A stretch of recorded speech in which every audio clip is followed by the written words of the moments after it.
কোন এটা 5 বছর এই কোন আমরা যদি রাস্তাটা করেন ও সরকার কোন অনুদান দিয়ে করে তা আমগুলো লাগে একটু যাতায়াত ভালো হইবে জনগণের জন্য। কিন্তু আবার কাঠুল্লা আছে না, কাঠুল্লারা আমাকে এই আলিয়ারা টু কালিয়া এসে এই রাস্তাটা দিয়ে চলাফেরা করে। আসলে আমাদের রাস্তা যাওয়ার সময়, স্কুল যাওয়ার সময়, আসা যাওয়ার সময় রাস্তা ভাঙাচোরা। যেন একটি মরণবেদী একটি খাদ। এখানে চলাচল করার জন্য মানুষের যে রাস্তা, এই রাস্তাটি হচ্ছে অত্যন্ত একটি বেহাল দশা। এমন একটি জায়গাতে আমরা অবস্থান করছি, এটা হচ্ছে নারগা ইউনিয়নের 7 নম্বর ওয়ার্ড, যে ঘোড়াদাড়িতে। এখানে হচ্ছে আলিয়ারা থেকে কাজিয়ারা পর্যন্ত প্রায় হচ্ছে 1.5 কিলো যে রাস্তা, এই রাস্তাটি হচ্ছে যে ইটার যে কাজ এখানে হচ্ছে চলমান রয়েছে, বা ইটার যে ইটের যে সোলিং দিয়ে রাস্তাটা হচ্ছে পূর্ণ মেরামত করা, কিন্তু হচ্ছে এই রাস্তাটি হচ্ছে ভেঙে একেবারে মানুষ উপযোগী একটি রাস্তার বলাই চলে। এখানে প্রতিনিয়ত দেখছেন যে এখানে প্রতিনিয়ত মানুষের যাতায়াতের জন্য বিঘ্ন ঘটছে। এখানে বিভিন্ন গাড়ি বা বিভিন্ন হচ্ছে যান চলাচলের যে হচ্ছে যানবাহন যারা এগুলো চলাচল করে, এই চলাচলের মাধ্যমে অনেকেই হচ্ছে বিভিন্ন দুর্ঘটনার শিকার হয়। এবং এখানে আমরা এসে যেটা হচ্ছে স্থানীয় যাদের কাছে যেটা জানতে পেরেছি, তারা যেটা আমাদেরকে জানিয়েছেন যে এই রাস্তাটিতে প্রায় হচ্ছে প্রতিনিয়ত 4 থেকে 5 হাজার লোকের যে যাতায়াতের একটি হচ্ছে জনবহুল একটি রাস্তা। এই রাস্তাটি হচ্ছে ভেঙে একেবারে হচ্ছে মানুষের চলাচলের জন্য একেবারে হচ্ছে অনুপযোগী একটি রাস্তা বলাই চলে। এই এলাকার মানুষের যে একটা যে দুর্ভোগ, এই দুর্ভোগটা মনে হয় এই দুর্ভোগটি তাদের চির লাঘব হয়ে থাকবে বলে এমনটাই হচ্ছে তাদের এই এলাকার মানুষের যে ধারণা। এই এলাকার মানুষের হচ্ছে একটি মনে যে আর যে ধারণা, যে তাদের যে একটা আশা, যে এই রাস্তাটি যদি হচ্ছে পাকার যদি ব্যবস্থা করা হয়, বা এই রাস্তাটির প্রতি যদি যে সরকার যদি একটু হয়তো দৃষ্টি রাখে, হয়তো এই এলাকার মানুষের যে যে 5 থেকে 7 হাজার যে লোকের যে যাতায়াতের যে ব্যবস্থা, এই ব্যবস্থাটা হচ্ছে তাদের একটু লাঘব কাটবে এবং তারা হচ্ছে নির্বিঘ্নে রাস্তা দিয়ে হচ্ছে চলাফেরা করতে পারবে। আমরা এসে যারা দেখতে পেরেছি, এখানে হচ্ছে শিক্ষা প্রতিষ্ঠান বা বিভিন্ন হচ্ছে মাদ্রাসা, এখানে হচ্ছে অনেক হচ্ছে শিক্ষা প্রতিষ্ঠান আছেন। এই এলাকায় যারা ছাত্র, যারা হচ্ছে শিক্ষা অধ্যয়নরত যারা ছাত্রছাত্রী আছেন, তাদের যে যাতায়াত এবং চলাফেরা একেবারেই হচ্ছে অনুপযোগী বলছে। তারা হচ্ছে এখন মরণ বেদি বা মরণ কাঁধে নিয়ে এই রাস্তা দিয়ে চলাচল করতে হয়। আমরা এখানে যদি আমাদের পাশে একজন লোক আছেন, আমরা একটু তার সাথে একটু কথা বলার চেষ্টা করব যে এই রাস্তাতে আপনাদের কি কি যে অসুবিধা হয় আপনাদের একটু জানান। আমাদের এখানে রাস্তায় অনেকই অসুবিধা হয়। আমাদের বাজার ঘাট, স্কুল, কলেজ, মাদ্রাসা যাই কিছু আছে, কেউই যাতায়াত করতে পারে না ঠিক মতন। যেহেতু রাস্তাঘাট নাই, কেউ চলাফেরাও করতে পারে না। পোলাপান লেখাপড়া করাইবো কিভাবে করাইবো?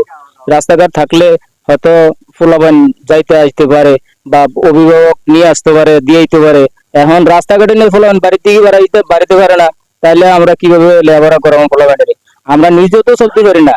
আমরা যে হাটে বাজারে যাই বা বিভিন্ন জায়গায় যাই, ওই ফেঁকে কাদা দিয়ে ময়লা দিয়ে হাঁটতে হয়, হাইটা তারপরে যাইতে হয়।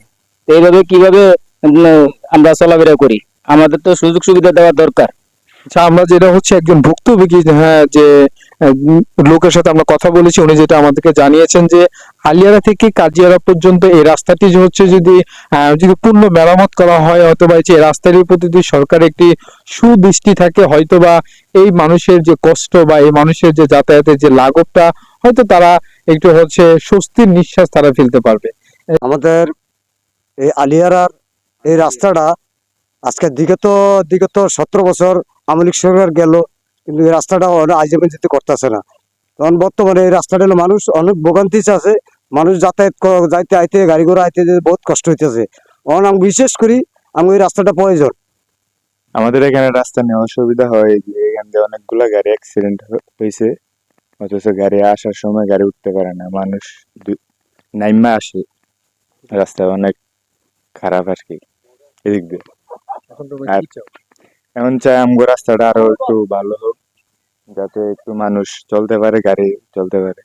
আপনাদের কি কি অসুবিধা হয়? অসুবিধা ভাই দেখেন, এই যে কত গাড়ি অ্যাক্সিডেন্ট হয়, এরপরে এই রাস্তাটাতে দৈনিক গাড়ি আওয়া যাওয়া করে, অটো রিক্সা, সিএনজি, এরপর ওই দিকে পারে দিন গাড়ি উল্টিয়ে পড়ে, এরপর ভাঙ্গা পড়ে। আমরা ইটের চলি নাই তো ডাবা জায়গা, বহুত কষ্ট করে মানুষ আওয়া যাওয়া করে। আমরা তো আইটা আমরা ওই 40 মিটার কাছে আছে না, এনতে আমরা আইটা আইলারা বাজারে আওয়া যাওয়া করার লাগে। আমার বাড়িতে এনো ঘর এই বেরিজা কালবারটার উঠে দেন, এই দিতে গাড়ি উল্টিয়ে পড়ে। আমি কত গাড়ি উঠাইছি, আমার ডাক দিয়ে আনে ঘরে, ঠিক আছে আমার ছেলে আই না, আর আমি আই, আবার এখন ওই পোলাপাইন থাকে ওই যে ওরা তো ওরা বহুত পোলাপাইন থাকে ওরা টাইনে টাইনে উড়িয়ে আনে কি করা এই পেক কাদা নিয়ে আমাদের অনেক সমস্যা হয় বা অনেক মুরব্বি দেখা যাইতেছে রাস্তা দিয়ে যাইতেছে এ ভাঙার জন্য যেতে পারে না, ওরা পরে অনেক ব্যথা পায়। কারণ আমরা তো এই সামনে যেতে পারি, হাজার কষ্ট হলে ভেঙে হলো, যারা মুরব্বি আছে তারা কিভাবে যায়, তাদের অনেক কষ্ট করে যেতে হয়।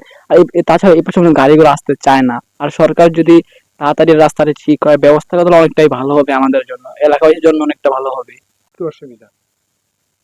ভেঙে গেছে, চলতে অসুবিধা, ওই দিকে ভেঙে গেছে গা, এরপরে ওই যে পেক কাদা ভেঙে গেছে গা, মতো ফেলাকো ভেঙে গেছে গা গাড়ি। রাস্তাটা তো হইলে উন্নত হইলে তো ভালো হইতো। এখন তাই একটু রাস্তা রইলে সরকারের একটু ভালো হইতো রাস্তাটা, এই জন্য রাস্তা রইলে আমার জন্য ভালো হইতো।